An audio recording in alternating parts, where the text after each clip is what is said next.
Good morning, Wim. You are Senior Vice President of Operating Systems and Virtualization Engineering at Oracle.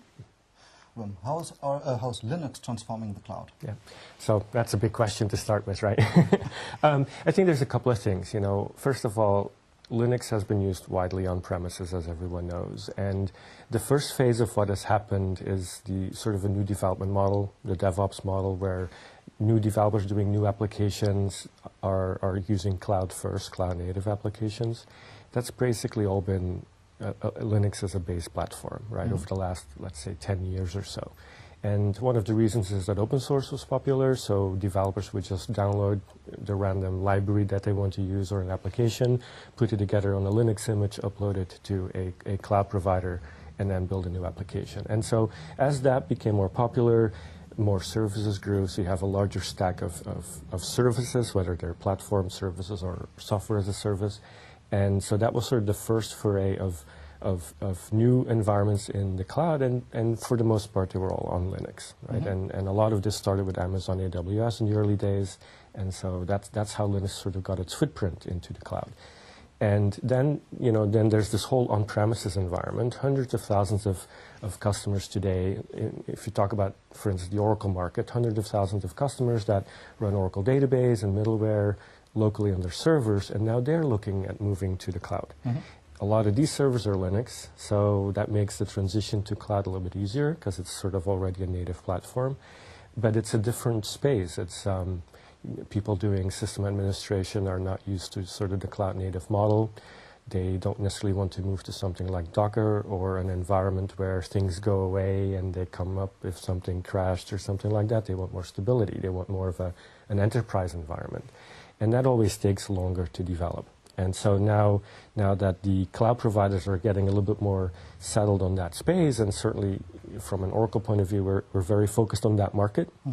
Now Linux is really taking over both worlds, sort of the early days of open source, DevOps model, and then now also the enterprise applications are moving. And then one of the things that you will see over time as well is the non-Linux server based on premises that will then make it easy to move to Linux on a cloud environment as well. So those are sort of the main things that happen, but I think the initial driver has been around open source.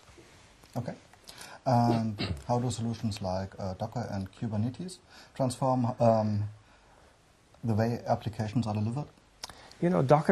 Docker became very popular in a very short amount of time, right? It started a few years ago, and I would say in a matter of 6 months it went from nobody knew what it was to suddenly everyone was going to use Docker for production applications. It's a very interesting phenomenon in how that changed. And, technically, containers have been around for many years. You have Solaris with zones. You have BSD had a container concept, and there have been some solutions on Linux with containers. But a lot of these containers in the past have been about, I would call them system containers. They ran a full operating environment like a normal operating system would run on hardware. And Docker sort of changed that model. And it really was driven by how Linux implemented container technology. So in traditional operating system, containers were around having a monolithic environment that would start up. On the Linux side, the way resource management was implemented was in layers. You had namespaces, you had resource management for storage and for memory and CPU scheduling, and then you basically tied them all together, and then you could create an isolated environment. And so by doing that, it was much more open to things like Docker, which would practically be, I start an application, right? And so I think what has made Docker very popular is that it makes the footprint of what an app is very small. And that makes it easy to transfer to another system. You can run it on your laptop, then you copy it over to a server. And so that's how I think Docker became popular, and it changes I'm no longer installing an application, I'm just downloading an image that has everything. And if two applications have different requirements, that's hard today on an operating system because libraries might conflict. Well, with Docker, it doesn't matter because they're two isolated setups on the same server. And then Kubernetes on top of that makes it run on a large farm, right? So you could argue that there could be some concern around sprawl because now you have thousands of these things running around, and how do you manage that? And I think that's sort of the next part is orchestration that's going to become important. the management tools, but there's certainly technologies that are getting more and more used. Initially development, but slowly you see them used in production environments as well. Okay, that's fine. So, change topic. Security challenges.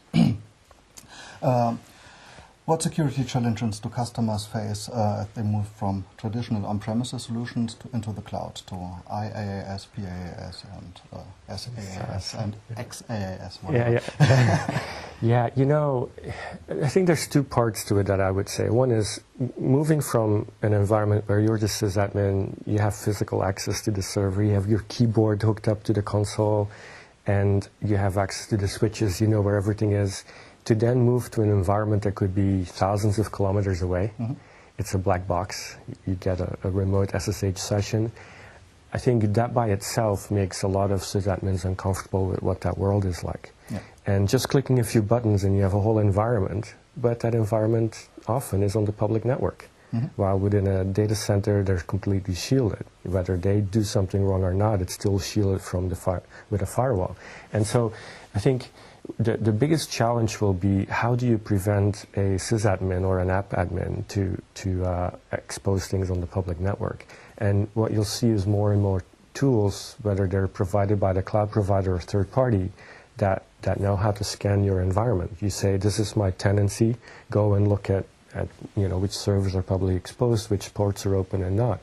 And so that I think is the critical one, is since it's far away, it's not always easy to detect how something is visibly from the outside. The second part, I think, is with cloud, you typically end up with many more systems deployed, because in the DevOps model, it says they come up, they go away.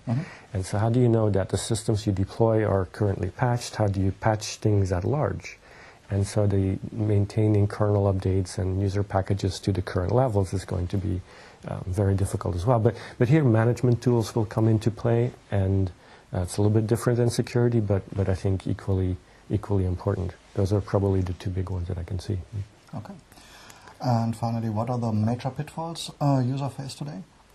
Well, there's still a big lack of management applications for this world. Right, you can automate scripts, and you can do orchestration, like set up a server, set up an environment, but in the end, to manage it, Docker and Kubernetes environments or anything that has a large number of servers, how do you deal with that in the cloud? I think that's something that's very difficult. And the other part, which we actually put a lot of effort into it in my team, is the diagnostics part. So what if something happens? You know, what if a server crashes or there's a performance problem? You don't necessarily have the same tools in the cloud world as you have on premises, and we're putting a lot of effort into that. And one example, again, around Docker and containers in general is, let's say you run 1,000 containers on one server. How do you know that one container is doing something bad? Because there are currently really no tools that can just say, it's like top for containers, right? And if you have 10,000 processes running and two are bad, which container do they belong to? How do you contain that environment? So those are sort of the big things that are being difficult for customers today. But you know, everyone's working on that, so I think it'll go away soon. So we're looking into a bright future? Yeah, absolutely. Yeah, okay. Yeah, absolutely. Yeah. So, thank you for your time. Thank you for being here. Yeah, thank you. It was my pleasure.